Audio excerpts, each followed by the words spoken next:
വീണ വിജയൻ 85 ലക്ഷം രൂപ ദുബായിലേക്ക് അയച്ചത് ആർക്ക്? റിയാസിന്റെ തെരഞ്ഞെടുപ്പ് ഫണ്ടിലേക്ക് എത്തിയ സോളാസ് പണത്തിന് പിന്നിലെ രഹസ്യമെന്ത്? വീണയ്ക്കെതിരെ ഫെമയും വരുന്നു. വീണ വിജയനെക്കുറിച്ചുള്ള കൂടുതൽ അന്വേഷണങ്ങളിൽ ഇപ്പോൾ ഞെട്ടിയിരിക്കുന്നത് അന്വേഷണ ഏജൻസികളാണ്. വെറും മാസപ്പടി ഇടപാടുകൾ മാത്രമല്ല നടന്നിരിക്കുന്നതെന്നാണ് പുറത്തുവരുന്ന റിപ്പോർട്ടുകൾ സൂചിപ്പിക്കുന്നത്. ഞെട്ടിക്കുന്ന വെളിപ്പെടുത്തലുകളാണ് ഇപ്പോൾ പുറത്തു വന്നുകൊണ്ടിരിക്കുന്നത്. വീണയുടെ വിദേശ ഇടപാടുകൾ, റിയാസിൻ്റെ തെരഞ്ഞെടുപ്പ് ഫണ്ട്, ദുരൂഹമായ സിം കാർഡുകൾ, ഇൻ്റർനെറ്റ് വിളികൾ, പിന്നെ ആ നിർണായക ഡയറി, ഇങ്ങനെ അടിമുടി ദുരൂഹതകളാണ് വീണയെ ചുറ്റിപ്പറ്റി ഉയരുന്നത്. വീണയുടെ ബാങ്ക് അക്കൗണ്ട് വിവരങ്ങളും കൈവശമുള്ള രേഖകളും പരിശോധിച്ച ED ഉദ്യോഗസ്ഥർക്ക് ലഭിച്ചത് ഞെട്ടിക്കുന്ന വിവരങ്ങളാണ്. ഏറ്റവും പ്രധാനം, വീണയുടെ അക്കൗണ്ടിൽ നിന്ന് 85 ലക്ഷം രൂപ ദുബായിലേക്ക് കൈമാറിയിട്ടുണ്ട് എന്നുള്ളതാണ്. ആർക്കാണ് ഈ പണം അയച്ചത്? എന്തിനാണ് ഈ പണം കൈമാറിയത്?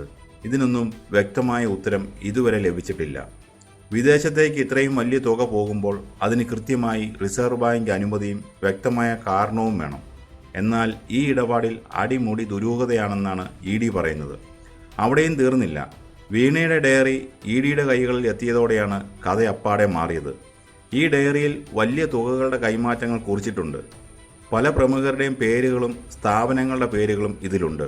ഇത് വെറും ഒരു കണക്ക് പുസ്തകമല്ല, മറിച്ച് കേസിൻ്റെ ഗതി മാറ്റാൻ പോകുന്ന ഒരു നിർണായക തെളിവായിട്ടാണ് ED കാണുന്നത്.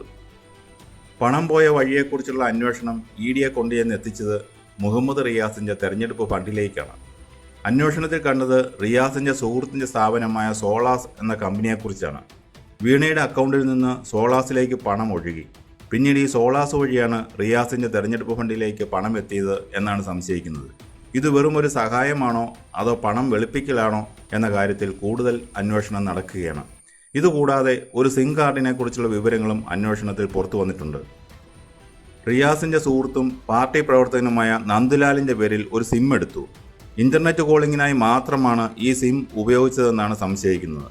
നന്ദുലാൽ EDയോട് പറഞ്ഞത് റിയാസും വീണയും പറഞ്ഞിട്ടാണ് സിം എടുത്തു നൽകിയത് എന്നാണ്. എന്തിനായിരുന്നു ആ സിം കാർഡ്? സാധാരണ കോളുകൾ ഒഴിവാക്കി ഇൻ്റർനെറ്റ് കോളുകൾ മാത്രം ചെയ്യാൻ ഈ സിം ഉപയോഗിച്ചത് എന്തിന്? തെളിവുകൾ ഇല്ലാതാക്കാനാണോ? ED ഉത്തരം തേടുന്ന ചോദ്യങ്ങൾ നിരവധിയാണ്. ഇതുവരെ PMLA പ്രകാരമായിരുന്നു കേസ് മുമ്പോട്ട് പോയിരുന്നത്. എന്നാൽ വിദേശ ഇടപാടുകൾ പുറത്തു വന്നതോടെ എല്ലാം മാറി. ED ഇപ്പോൾ പുതിയൊരു നിയമം കൂടി ഇതിലേക്ക് കൊണ്ടുവരികയാണ്. FEMA, അതായത് ഫോറിൻ എക്സ്ചേഞ്ച് മാനേജ്മെൻറ്റ് ആക്ട്.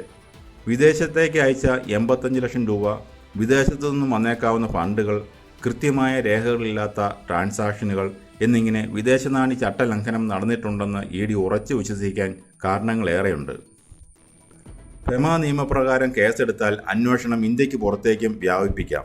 വീണയുടെ വിദേശത്തുള്ള സ്വത്തുക്കളും അക്കൗണ്ടുകളും അന്വേഷണ പരിധിയിൽ വരും. ഇത് കേസിനെ കൂടുതൽ ഗൗരവമുള്ളതാക്കുന്നു. അന്വേഷണത്തിൻ്റെ അടുത്ത ഘട്ടം എന്താണ്? ED വീണയ്ക്ക് വീണ്ടും സമൻസ് അയക്കും. ഇത്തവണ ചോദ്യം ചെയ്യൽ ലളിതമായിരിക്കില്ല. 85 ലക്ഷത്തിൻ്റെ വിദേശ ഇടപാടിന് വ്യക്തമായ രേഖകൾ കാണിക്കേണ്ടി വരും. ഡയറിയിലെ ദുരൂഹമായ കണക്കുകൾക്ക് മറുപടി നൽകേണ്ടി വരും. നന്ദുലാലിൻ്റെ മൊഴിയെക്കുറിച്ചും സോളാസ് കമ്പനിയുമായുള്ള ബന്ധത്തെക്കുറിച്ചും വ്യക്തത വരുത്തേണ്ടി വരും.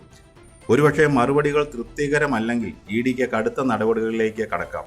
അറസ്റ്റ് ഉൾപ്പെടെയുള്ള സാധ്യതകൾ തള്ളിക്കളയാനാവില്ല. മറുവശത്ത് ഇത് രാഷ്ട്രീയമായും വലിയൊരു കൊടുങ്കാറ്റാണ് സൃഷ്ടിക്കുന്നത്.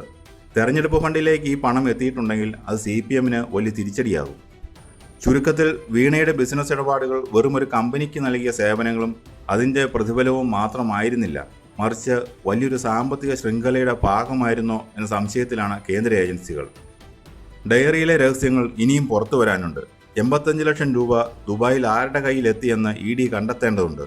അത് കേസിൽ വഴിത്തിരിവാകും.